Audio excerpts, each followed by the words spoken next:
Good morning friends. हमने काव्य समझ लिया है। अब उसके अभ्यास के प्रश्न भी समझ लिए हैं। अब स्वाध्याय के प्रश्न समझने हैं। काव्य आपको मुखपाठ करना है, बराबर। और उसके प्रश्न भी आपको लिखने हैं। तो स्वाध्याय के प्रश्न के अंदर हमारा पहला प्रश्न है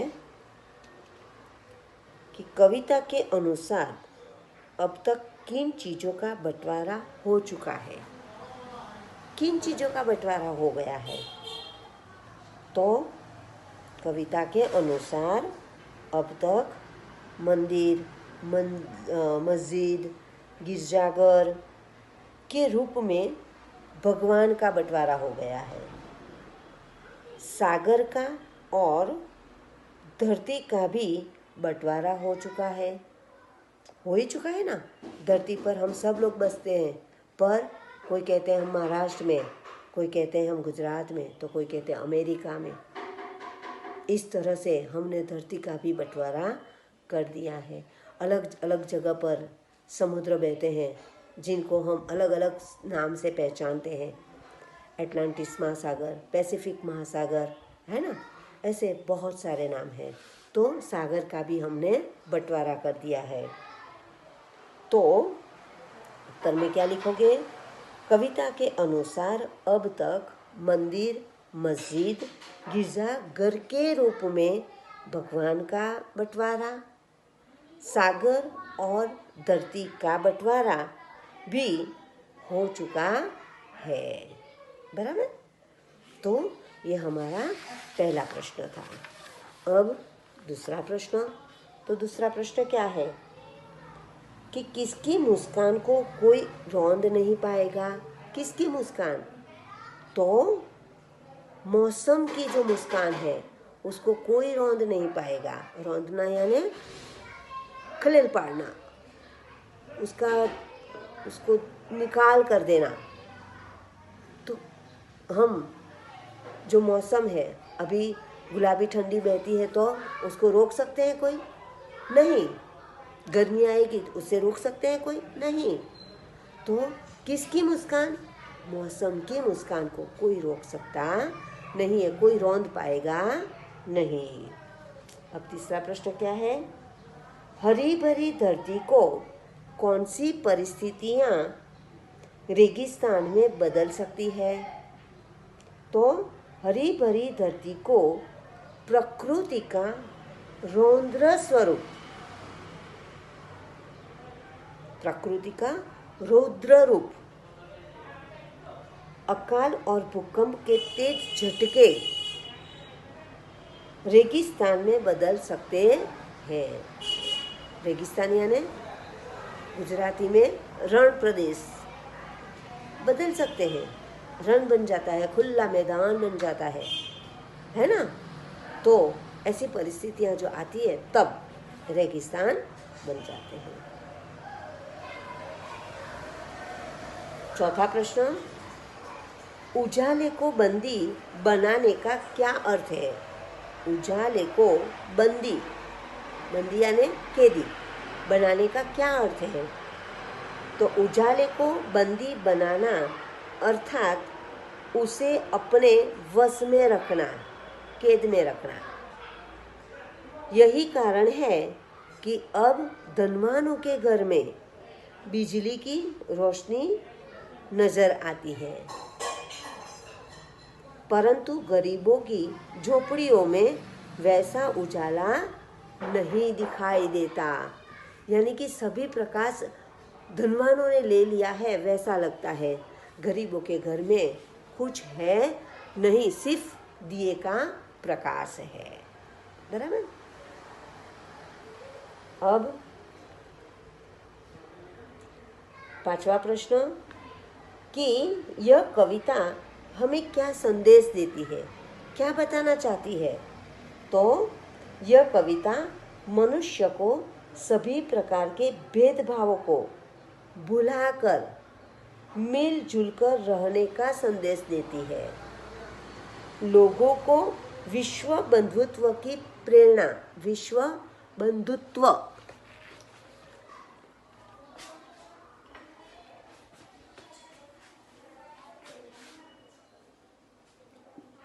विश्व बंधुत्व, विश्व बंधुत्व की प्रेरणा, बराबर, देती है।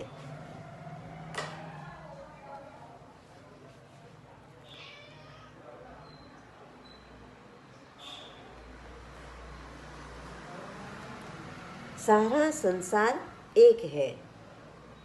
हमें सभी प्रकार के भेदभावों को भुलाकर एकता की दृष्टि से इस संसार को देखना चाहिए। सबको एक नज़र से सबको देखना चाहिए, बराबर। तो ये हमारा संदेश है। अब दूसरा प्रश्न क्या है कि शब्दों को शब्दकोश के क्रम में लिखिए। शब्दकोश का क्रम यानी आपको पता है कि पहले क्या होगा, मैं भी भूल गई, क्या होगा, कैसे लिखोगे आप? अब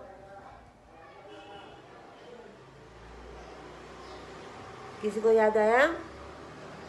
स्वर और फिर व्यंजन। स्वर में भी पहले अम या अनुनासिक की मात्रा होगी और उसके बाद सभी स्वर होंगे, बराबर। तो अब उसको देखते हैं हम। तो पहली लाइन में है कुछ शब्द, प्यासी, आंगन, सागर, इंसान, वितान, ऊपर, रेगिस्तान। तो यहाँ पहला क्या लेंगे हम? तो क्या लेंगे? आंगन।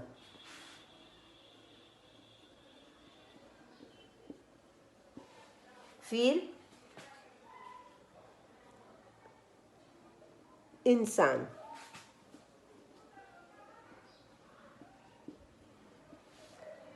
फिर क्या होगा?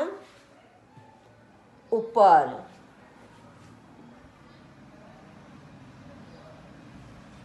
फिर प्यासी,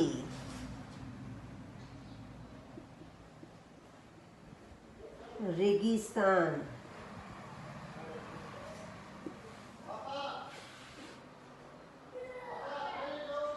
वितान और सागर।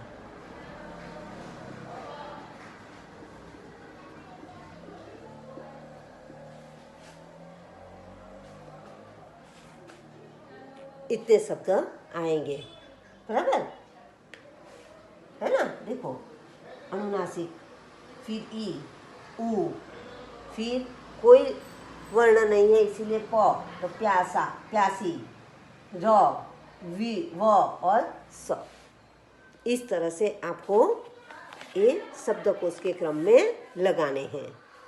अब दूसरी लाइन में है मंजिल, बंदी, मंजिल, घाटी, गिरजाघर, मुस्कान, चट्टान, उदास और बंदी, बराबर। तो पहले क्या लोगे आप?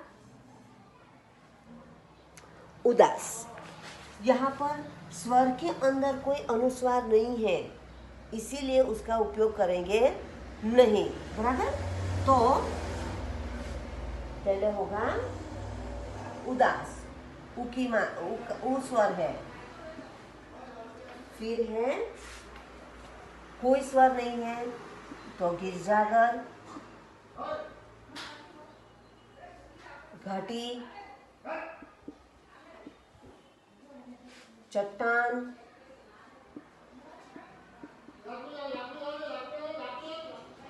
बंदी, मंजिल और अंत का शब्द है मुस्कान।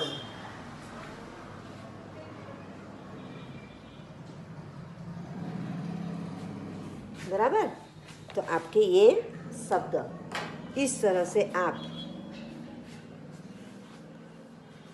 शब्दकोश के क्रम में लगाओगे। अब इसके आगे का प्रश्न, आज के इस आधुनिक परिवेश में संयुक्त परिवारों की जगह एकल परिवारों ने ले ली है।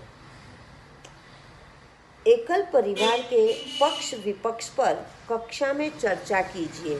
यहाँ पर आपको चर्चा हम जब मिलेंगे तब करेंगे, तब तक आप ध्यान में रखना कि यहाँ क्या कहना चाहते हैं। आपके अनुसार संयुक्त परिवार अच्छा है या हम अकेले रहते हैं वह अच्छा है? बराबर। संयुक्त परिवार यानी सब साथ में रहते हैं, वह दादा दादी चाचा चाची बड़े पापा बड़े मम्मी है ना, हम सब भाई बहन सब साथ में रहते हैं, वह संयुक्त इकट्ठा। और एकल परिवार यानी हम हमारे भाई बहन मम्मी पापा बस, दूसरा कोई नहीं, तो वह एकल परिवार है। तो हमारे लिए ये अच्छा है या संयुक्त परिवार अच्छा है? तो जो संयुक्त परिवार में रहते होंगे उन्हें पता होगा कि संयुक्त परिवार में कुछ भी परेशानियां आती हैं तो सब साथ में बैठकर मिलकर उसे दूर करते हैं।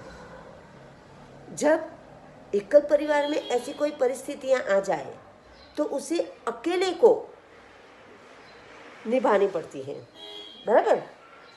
समझ लो किसी को अस्पताल में दाखिल करवाया तो संयुक्त परिवार होगा तो एक बैठकर एक वहां जाएगा, यानी कि सब बारी बारी आते जाते रहेंगे। पैसों का जो कोई खर्चा होगा तो वो भी सब साथ में मिलकर बांट लेंगे। और एकल परिवार में यही परिस्थिति आई तो अकेले को करना होगा। अकेले एकल परिवार में ऐसा होगा कि किसी को बुलाना पड़ेगा, या फिर अस्पताल में रहो या घर पर रहो। जो घर पर रहोगे तो अस्पताल में नहीं रह सकोगे, अस्पताल में रहोगे तो घर पर नहीं रह सकोगे, और उसका जो खर्चा आएगा वो आपको अकेले को निकालना पड़ेगा, है ना। तो इस तरह से एकल परिवार में जो कोई परेशानी आती है वो अकेले को सहन करनी पड़ती है, अकेले को निभानी पड़ती है। और कोई परिस्थिति ऐसी गंभीर आ जाए तो संयुक्त परिवार में सब बांट लेते हैं। हाँ, कुछ परिस्थितियाँ ऐसी होती है जहाँ एकल परिवार अच्छा रहता है, जैसे कि पढ़ना लिखना, शांत वातावरण, तो वो एकल परिवार में रहता है। हमें जो चाहे वो कर सकते हैं, वो संयुक्त परिवार में नहीं कर सकते हैं। बराबर। तो जैसे विज्ञान हमारे लिए वरदान भी है और अभिशाप भी है, वैसे ही कुटुंब में भी संयुक्त परिवार भी अच्छा है और एकल परिवार भी अच्छा है, पर सभी जगह पर दोनों साथ में नहीं रहता है। बराबर। तो आपको अपने विचार याद रखने हैं। हम जब मिलेंगे तो उसकी चर्चा करेंगे। इसे हमें नोट में लिखना नहीं है। जो परीक्षा में पूछा जाए तो आपको अपने शब्दों में संयुक्त परिवार का भी लिखना है और एकल परिवार का भी एक प्रश्न का उत्तर लिखना है। दोनों पैराग्राफ करके आप लिख सकते हो। बराबर। तो यानी कि आपका मंतव्य उसमें लिखना है, आपके विचार लिखने हैं कि आप क्या सोचते हो, आपके लिए क्या अच्छा है, एकल परिवार अच्छा है या फिर संयुक्त परिवार अच्छा है। बराबर। तो अब आगे देखते हैं, आगे क्या कहना चाहते हैं कि अपूर्ण काव्य को पूर्ण कीजिए। यहाँ पर हमें एक काव्य दिया है, उस काव्य को हमें पूर्ण करना है। तो काव्य क्या है? रात होने पर मैं निकलता, रात होने पर मैं निकलता, सबको देता हूँ शीतलता। किसके बारे में है पता चला आपको? रात पड़ने पर कौन निकलता है, कौन शीतलता देता है? रात की शीतलता देने वाला चंदा है। उसके बारे में आपको काव्य लिखना है। आगे क्या लिख सकते हैं हम? तो रात होने पर मैं निकलता, सबको देता हूँ शीतलता, साथ रोशनी नई लिए हुए, यानी कि उसके साथ नई रोशनी होती है। वेश मौन साधु सा किए हुए, साधु जैसा मौन उसने धारण कर दिया है, कुछ बोलता नहीं है, कुछ नहीं है। नींद का संदेश भेजता हुआ, नींद का संदेश हमें भेजता है कि मैं शीतलता देता हूँ, आप सब लोग सो जाओ। स्वप्न भूमि पर बिखेरता हुआ, भूमि पर ये स्वप्न बिखेरता हुआ ये निकल पड़ा है। कौन? चांद। बराबर। तो ये हमारे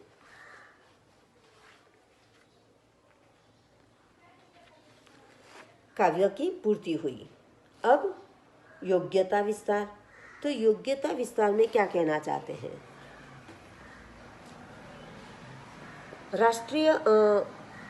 राष्ट्रीय एकता के गीतों का संग्रह कीजिए।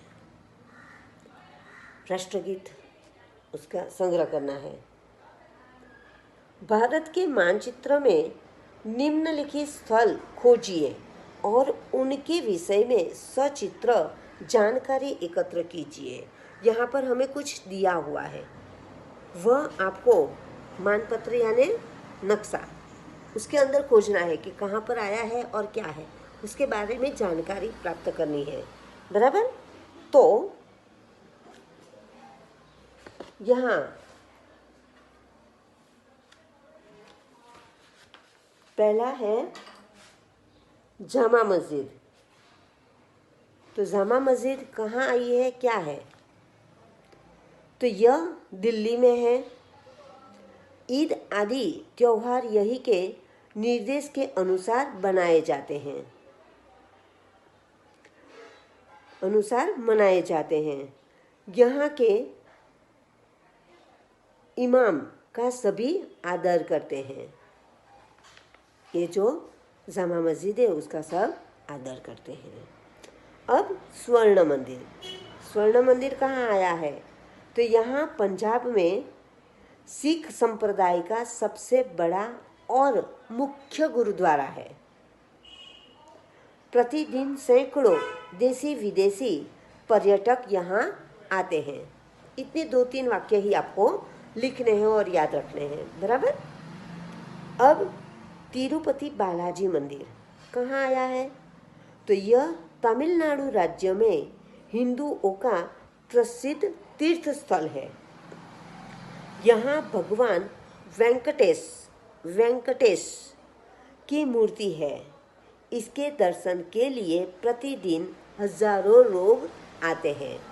तिरुपति बालाजी कहते हैं ना, जहाँ पर बाल दे देते हैं, वह तिरुपति बालाजी। अब उदवाड़ा। उदवाड़ा गुजरात में संजान के निकट पारसियों का पवित्र स्थान है। हमारा ये गुजरात के अंदर संजान गांव है, वापी के आगे, वापी के पास। तो वहाँ ये उदवाड़ा आया हुआ है और ये पारसियों का धर्मस्थल है। बराबर, जहाँ पारसी लोग आते हैं। अब है माउंट मैरी चर्च। वो कहाँ पर है? तो माउंट मैरी चर्च मुंबई में है। यह चर्च मुंबई के बांद्रा उपनगर में है। बोरीवली, अंधेरी है ना, वैसे बांद्रा बड़ा है और वहाँ पर ये आया हुआ है। यहाँ प्रतिवर्ष भव्य मेला लगता है। कहाँ? माउंट मैरी में। और ये क्रिश्चियन लोगों का है, चर्च है ये। बराबर। तो इस तरह से हमने ये जानकारी प्राप्त की। अब आपको इसके बारे में प्रश्न लिखने हैं और परीक्षा की तैयारी करनी है। यहाँ हमारा पूर्ण अभ्यासक्रम, परीक्षा में पूछने वाले सभी अभ्यासक्रम खत्म हुए हैं। बराबर। तो आप ध्यान से समझकर उसे पढ़ोगे और परीक्षा में जो भी प्रश्न आए आप ध्यान से लिखोगे, बराबर? Okay, thank you.